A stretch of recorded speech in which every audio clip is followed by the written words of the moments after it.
Para wargi sadaya, wilujeng patepang dina acara Sabda Sunda. Mugia janten berkah kanggo urang sadayana. Mangga wilujeng ngadangukeun.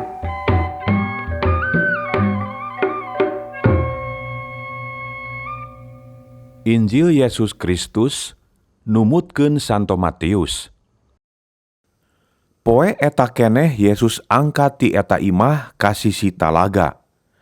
Tuluy ngaulang di dinya bari calik. Jelema nu kumpul ka cidalobana nepi ka anjeunna pindah calikna kana parahu. Tuluy nyarioskeun rupa-rupa misil didarengekeun ti darat.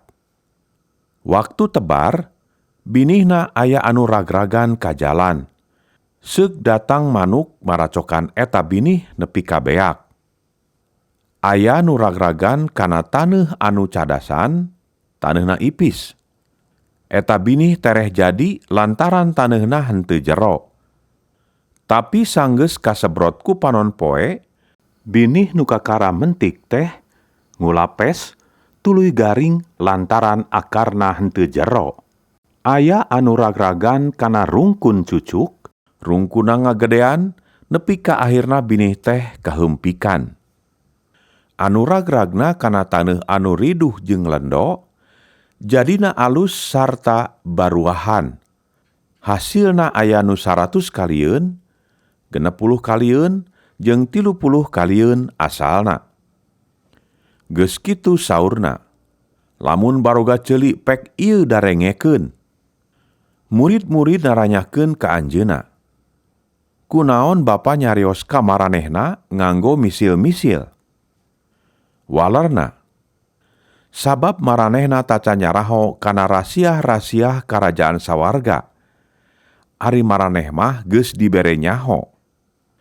Sabab saha-saha anu geus bogaeun bakal ditambahan nepi ka leuwih ti cukup. Sabalikna, anu teu bogaeun mah malah kabogana ge kajeungan saeutik bakal dicokot. Bapa nyarita ka maranehna ku misil, lantaran maranehna mah narenjokeun tapi teu narenjoeun, ngadarengekeun tapi teu ngadarengeun, teu ngalartieun. Maranehna teh anu baheula diramalkeun kieu tea ku Yesaya. Eta jelema-jelema ngadarengekeun mah teu weleh, tapi moal datang ka ngarti. Narenjokeun ge teu weleh, tapi moal datang ka narenjo. Sabab uteukna geus mintul, geus nyocokan ceulina. Meureum-meureumkeun panona. Lamun teu karitu mah panona tangtu narenjo, ceulina tangtu ngadarenge, uteukna tangtu ngalarti. Tangtu bakal ngadareuheus ka kami. Timbalan Allah geus tangtu ku kami dicalageurkeun. Maraneh mah kacida untungna, panona renjo ceuli ngadarenge.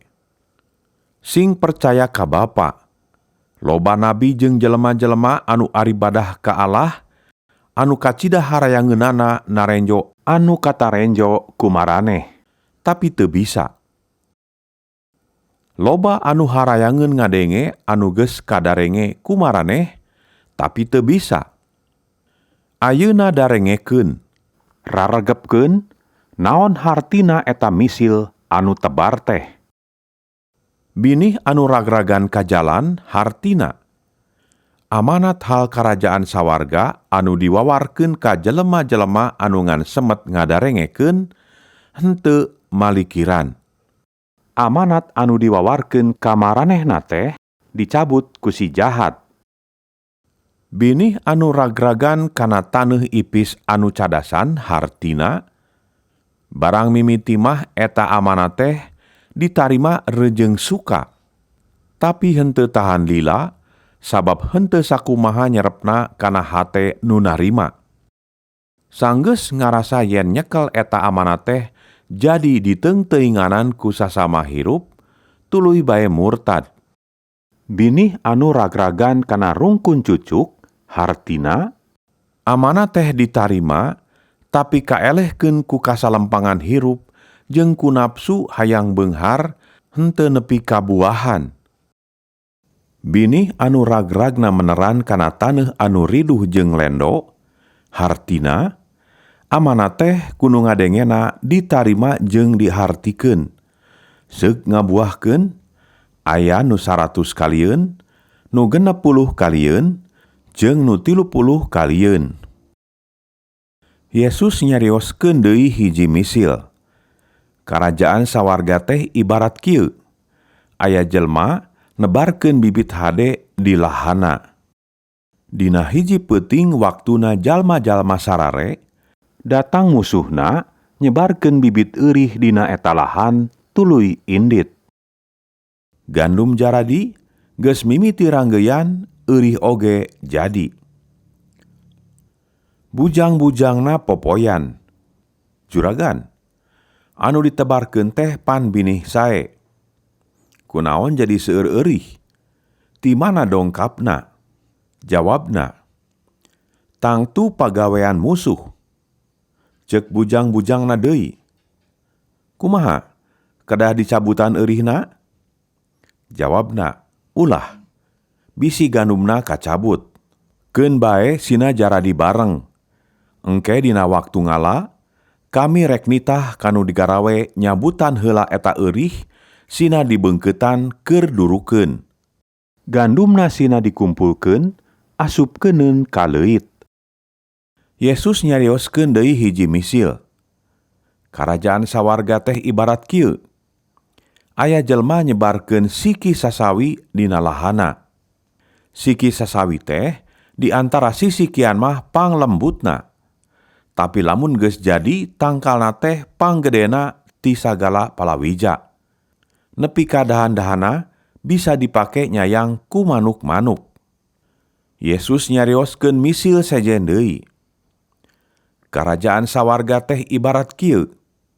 Aya hiji awewe nyokot ragi, tuluy diadukeun kana tipung 40 liter. Seug adonanana beukah. Yesus nyariosna ka eta jelma-jelma teh kabeh ku misil, teu kersaeun mun lain ku misil. Pangmidamel kitu teh ngalaksanakeun ucapan Nabi baheula anu kieu. Kami nyarita ka maranehna arek ku misil-misil. Nyaritakeun hal-hal anu buni ti sajelegna dunya dijadikeun. Sanggeus Yesus ngantunkeun jalma rea jeung geus aya di bumi, murid-muridna nyalampeurkeun naranyakeun ka anjeunna. Dupi misil eurih di lahan gandum teh naon hartosna? Saur Yesus, jelema anu nyebarkeun bini hade nyaeta Anak Manusa. Ari lahana nyaeta dunya ieu. Binih nu hade nyaeta jalma-jalma anu geus jaradi warga karajaan sawarga.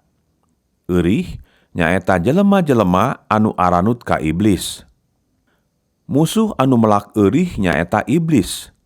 Waktu ngala nyaeta poe kiamat. Nu digarawe nyaeta para malaikat. Sakumaha eurih tea dikumpulkeun jeung diduruk. Nya kitu engke kaayaan dina poe kiamat teh. Anak Manusa bakal miwarang para malaikatna nyabutan sakur anu ngalantarankeun manusa jadi dosa. Jeung sakur anu garoreng lampah dicabutan ti karajaanna. Tuluy dialung-alungkeun ka jero pameleuman anu keur huru ngagedur-gedur, ting jarerit jeung huntuna ting kareket. Ari anu ngabdi ka Allah mah bakal cahayaan kawas panon poe di karajaan Allah Rama maranehna. Lamun baroga ceuli pek darengekeun. Jeung karajaan sawarga teh ibarat jelema anu nimu pependeman di hiji kebon, tuluy dirimbunan deui. Kacida atau heunana nepi ka tuluy ngajual sagala pangabogana dipake meuli eta kebon. Jeung ibarat kieu karajaan sawarga teh. Aya jelma neangan mutiara anu alus.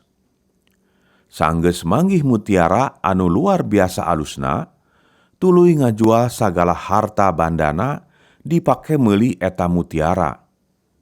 Jeung kieu ibaratna karajaan sawarga teh. Aya nu ngarala lauk di talaga make jaring, rupa-rupa lauk ka jaring. Sanggeus jaringna pinuh ku lauk tuluy diangkat. Nu ngalana ngariung milihan lauk. Lauk nu aralus diasup-asupkeun kana wadah, anu taya mangpaatna dipiceunan. Dina poe kiamat oge kitu.